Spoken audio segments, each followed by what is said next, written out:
Saya ada bajet RM110,000 sehingga RM120,000 untuk beli sebuah kereta Proton. Pilihan kereta yang saya terfikir sekarang ni adalah X70 dan juga Proton Emas 7. Soalannya sekarang, yang mana lebih berbaloi? Jom kita rungkaikan misteri ini.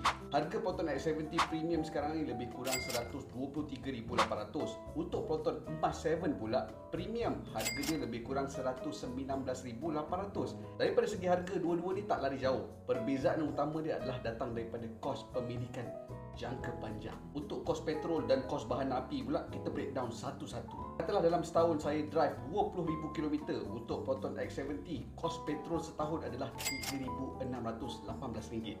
Untuk Proton Emas juga, kos elektrik saya setahun RM1,400. Lebih jimat RM2,200 berbanding X70. Untuk servis dan juga road tax, kalau X70 servis 20,000 km, anggaran kos sekitar RM1,800.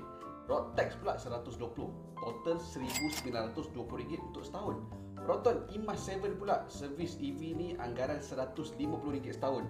Buat masa ni road tax masih percuma. Proton Emas menang dalam kategori ini. Warranty pula, Proton X70 ada 5 tahun tanpa had, unlimited mileage. Untuk Proton Emas 7 pula, dia bagi 8 tahun warranty dengan 180,000 km.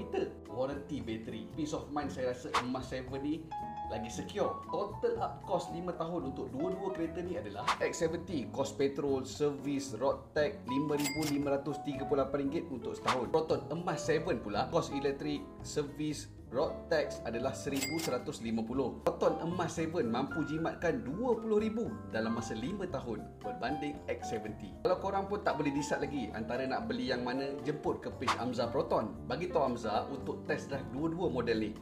Feel sendiri. Ada orang yang suka petrol, ada yang nak teknologi, nakkan EV. Amza Proton boleh bantu korang untuk decide yang mana sesuai ikut korang punya lifestyle.